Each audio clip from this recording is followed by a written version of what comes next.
Bryant gone, Savannah gone. Now I just need Courtney out of here. Tell me what y'all think in the comments below.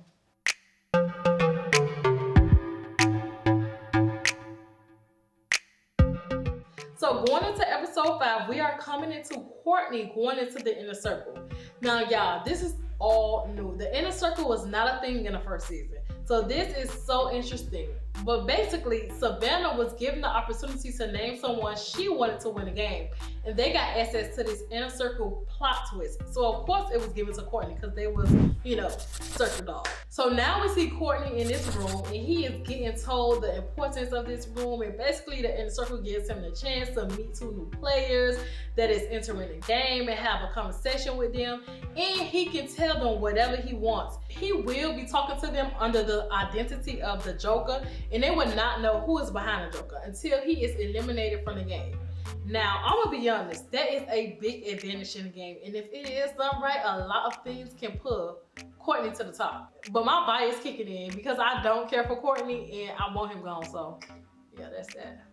Anyways, once Courtney is giving out information on this new event she has in game, he has to wait it out until the new players come in. But before this happens, the players watch the video messages Savannah left behind. Like I told y'all on the last recap, every time someone gets blocked and sent home, they leave a video message behind. So this will be the first time the other players see Savannah. And to their surprise, she is not a catfish. Granted, us viewers already knew that, but it is always so funny seeing their reactions to it. Now, Terralisha expected that girl to apologize and be truthful in her message. I don't know why she expected that. Like, who gonna do that? But what Savannah did do was stir up more mess, which I can respect because I would have put the same move, sure, really on something. Okay, y'all got me out, well, let me really fuck the game up with this information. That was a good move, I can't lie. I mean, it's a game, and I'm gonna mess up the game while I'm not even here. Now, Savannah left basically like a message all mad and basically saying, y'all fake, so y'all be careful. It's fake people in the circle and people are not real and who they say they are. So of course when you say something like that, it seems like it's a catfish in a circle and nobody knows who she went to see, right? So everyone was trying to figure out what she meant or who she went to see, because that could be who she was talking about, and Courtney didn't confess to her going to see him before she left. So it was all just a wondering game, and Savannah accomplished her mission of leaving the game in shambles, honey. She did that. But moving along, we get into 2 new players. Now before getting into them, I want to bring up the first new player to the game who replaced Bryant, which I didn't get into on my last recap because it was so much drama with Terralisha and Savannah. But the person who came in to replace Bryant was Lance Bass, who is one of the singers from NSYNC. At least that's what everyone thought, but it actually ended up being Lance's personal assistant, Lisa, so she came in as a catfisher. She believes she can play Lance because she worked for him for so long that she knew him in and out, which could have been very much true, but if I am playing the game, I will automatically want Lance out because either you are here as a catfish or you are the real Lance and you don't need this money, so yeah, bye. Peace out. So now on to the new 2 players entering the game, Kat and Mitch. They both came in as themselves and they both came in on high energy. And now that they have arrived, it's time for Courtney to use his Joker identity. Now listen, the way Courtney played the Joker was good. I'm gonna give him that credit, okay? So what he basically did was write Kat and Mitch as if he was Emily and started talking bad about Chloe and Terralisha. He even mentioned their names, but because they didn't really know who the Joker was, they just went with the clues, and Kat was putting 2 and 2 together and figured out it was Emily, which was Courtney's whole goal as far as putting mess out to the new players. But we wasn't going to see the full effect of it until Kat and Mitch entered the circle with everybody else, because right now it was just only them 2. Now when they do enter the circle with everybody else, it is by surprise while the original players are playing a game and showcasing their naughty and nice pictures. Mitch and Kat pictures slide in towards the end and emotion starts running wild because everyone is happy about these new players, which is so crazy to me because in the first season when the new players was coming in, the original players were kicking them out quick, fast, and in a hurry. Like it wasn't no bun and boo. You had to be here from the beginning to get a chance to get this 100K. This new group, this season 2 group was too friendly. Like, no, y'all gotta go. So now that the players are being introduced to the newbies, everyone is mostly excited about talking to Mitch because one of his photos had his little booty all out, showing that he went skinny dipping while jumping off a cliff, and that showcased his fun personality. Yay, Mitch. But the person who was most excited about his arrival is Chloe. She is a little hot in her pants, mama, okay? She is grown, so she can be whatever she want to be. But everyone knows that Chloe had a little flirt connection going on with Trevor, who is really a catfish because it's Lisa playing her baby daddy / husband. But you can't tell Chloe that is not her baby, okay? Okay. But once Mitch came, Chloe forgot who her Trevor was. And one thing about it, Chloe can't hide her flirtatious feelings for no one. But the twist is that Mitch had his eyes on Emily, who is also a catfish, and it is Jack playing his friend Emily. So Mitch instantly started getting into a conversation with Emily to just figure out her vibe. Then Mitch started flirting with Chloe so he can get a feel on her vibe too.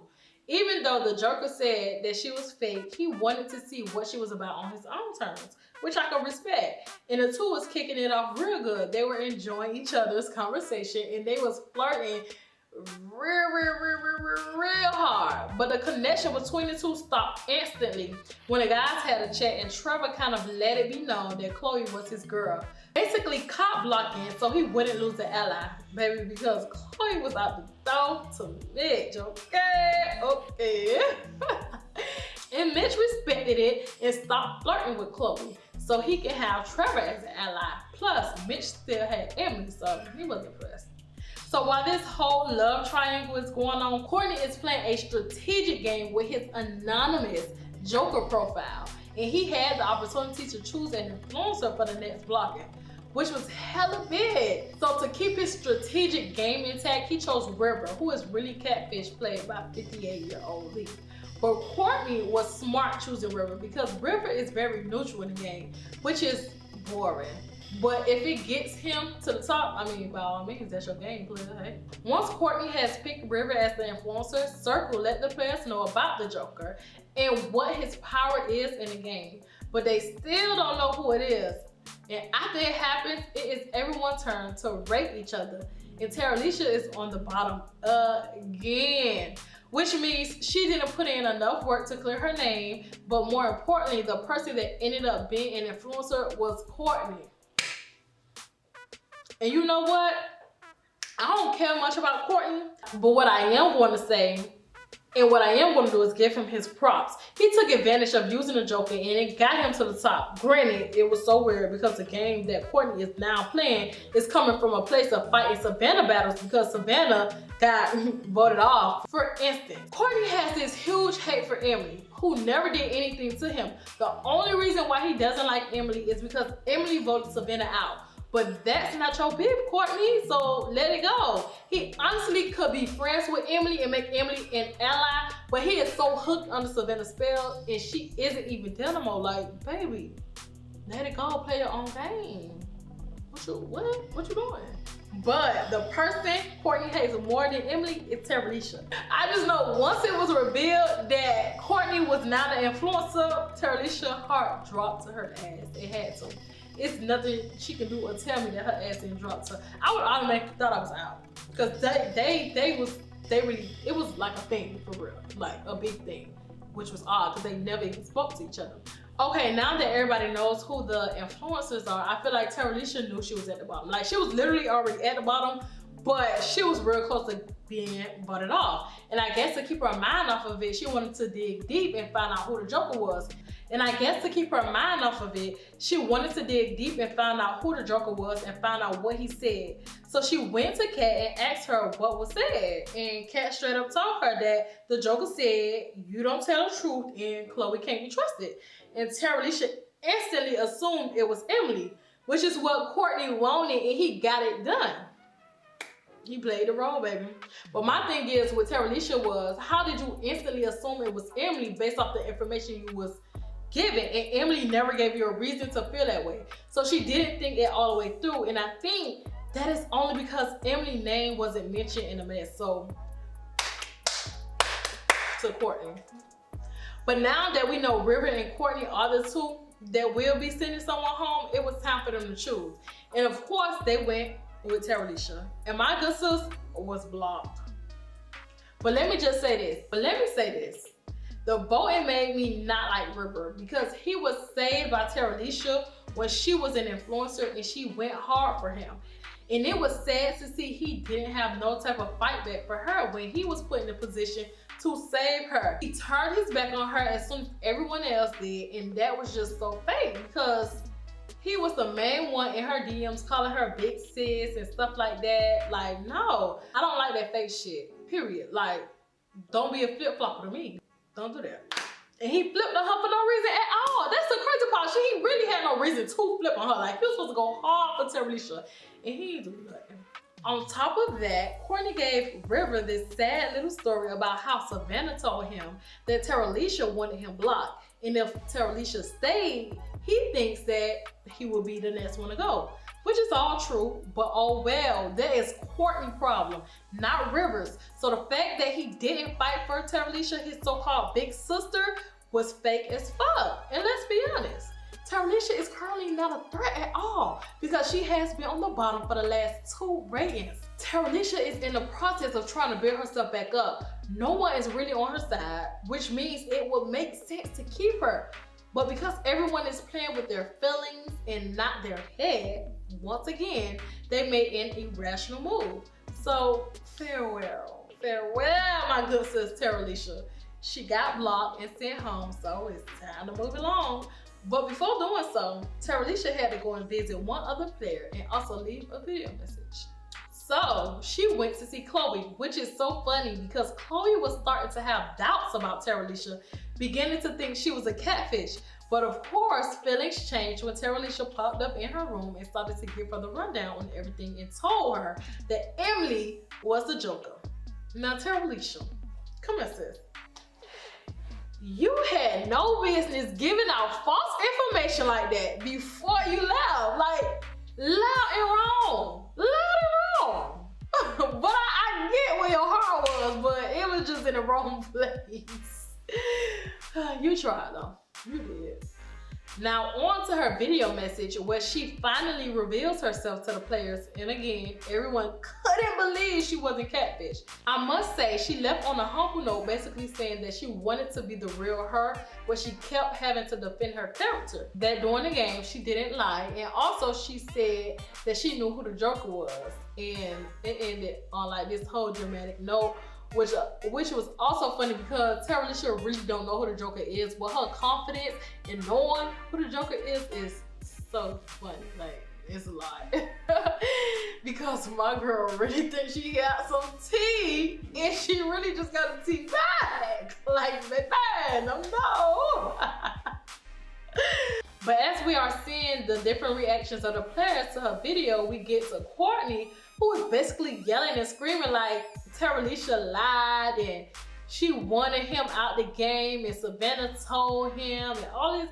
He had a lot to say. Y'all, let me tell y'all. Let me give y'all the rundown of Terralisha and Courtney, right? Terralisha never lied to Courtney at all. They had a conversation like in the beginning when the whole voting thing situation happened. Terralisha didn't talk to Courtney, like they didn't have like a private chat. They didn't have time, like they didn't have no type of communication. So she didn't have no bond with him. So of course, if you don't have no bond with nobody and everybody else you like, yeah, you're gonna be the person that I'm gonna get rid of, right? Just makes sense. So when Courtney and Terralisha did end up having a private chat conversation about the whole situation, Courtney asked Terralisha what part did she play in keeping him in the game. She straight up told him that she didn't have a bond or connection with him, so keeping him in the game wasn't in her plans, which was true. Courtney, when did she lie to you? The girl never lied to you. She straight up told you like, no, I was not trying to save you. So I don't know why his delusional ass kept saying this girl was lying to him. Like, baby, let it go. You is still fighting Savannah battles, and I ain't gonna lie, I guess you fight her battles is making your gameplay a little better, but if you ain't had Savannah battle to fight, baby, you probably would be gone. You probably would. But whatever anger you do got towards her and Emily is clearly working because you influencing the game and you was checking their names off the hit list like it ain't nothing, baby. So, I mean, if that's your play, that's your play. But stop saying that girl lied. She not. So now that Terralisha has been sent home, everyone is now obsessed with finding out catfishes because the past 3 people that has gone home has been who they say they are. But in the meantime, the group is having private chats, and one of the chats involved Lance, Kat, and Mitch. Basically all the newbies in the game. And they are all bonding, but Kat is a huge NSYNC fan, and she already believes that Lance isn't real, which he isn't because it's his personal assistant, Lisa. So Kat asks Lance a question that he should know, and he answers it wrong. So that puts Lance high on the catfish radar, but another catfisher isn't too far behind. All the catfishes was basically doing so good, and then they fell short on the last 2 episodes of The Circle. So as you guys know, throughout the day, the players will have games and challenges to be involved in. And one of the games they play involved creating a mannequin that looks as close to their profile as possible using makeup, glitter, wigs, lashes, and whatever else creative thing you can think of, okay? Now this is how I know the creators of The Circle is messy, because this definitely was an exposure game. So once the time ran out on the challenge and they all had a chance to view everyone's mannequins, the 2 that stood out the most was Trevor's and Emily. Trevor actually won the challenge because his mannequin looked too perfect, which makes sense because Trevor is really a girl, while Emily's mannequin was the least best, which also made sense because Emily is actually a guy. But a 21-year-old sorority girl not knowing how to at least apply foundation just don't make sense. So it was like proof he was a catfish. But what is crazy about knowing all of this is that even though people mannequins showcase who they were in a way, the players were still skeptical on banking who was a catfish or not. It wasn't until they played another circle game where they could ask anyone a question anonymously. And y'all know, once someone can throw rocks and hide their hands, they instantly get bold. So that is exactly what happened, baby, because shady questions were getting thrown left from right, right to left. And almost no one was getting caught up until we got to Emily, who was asked to name makeup brands, and baby boy Jack playing Emily fumbled that bag so bad, and it was so sad. So of course, once that happened, it was a clear giveaway that he was catfish. But in his mind, he did a good job. Anyways, after all that went down, it was time for the players to rate each other. But this go round, there was a twist, which was not only one person was going to be blocked, but 2 of them were. Also, there wasn't going to be an influencer choosing the players to be blocked, but the 2 players at the bottom was instantly out of the game. And once the ratings was revealed, it had shown that Emily and Lance, the 2 obvious catfishers, had gotten the boot, which was kind of sad because honestly, Emily was playing a good strategic game. I think the mannequin challenge and lack of knowledge on makeup messed him all the way up. But you should have known most of this stuff if you was gonna play girl. Like, that's just information you just wanna have on notes just in case, you know? But anyways, you guys should know by now how it goes. Once they are blocked, they can go meet another player face to face. So as they are heading to the player's room, they actually end up in the same room together. And it comes off as they went to see the same person. Y'all, this is when it gets juicy because this never happened before. The 2 catfishers are given a second chance, but not as their original profiles, but as a new catfisher using a shared profile of an old man named John. Now that right there is going to be so exciting. So I am ready for the next 4 episodes to drop. More importantly, I am waiting for them to figure out that Courtney was the Joker all along, because remember, Mitch and Kat was told that they will find out who the Joker was once they leave the circle. And Kat believes that Emily is the Joker based on what Terralisha said. So now that Emily is gone and it's not revealed that she wasn't the Joker, I wonder how everything will play out. Anywho, I hope you guys enjoyed my long-winded circle recap. You already know what it is and how it goes down over here. Go down below and comment your thoughts on this show. Ooh. I almost said damn. And let's discuss. Like this video, and last but certainly not least, subscribe and join the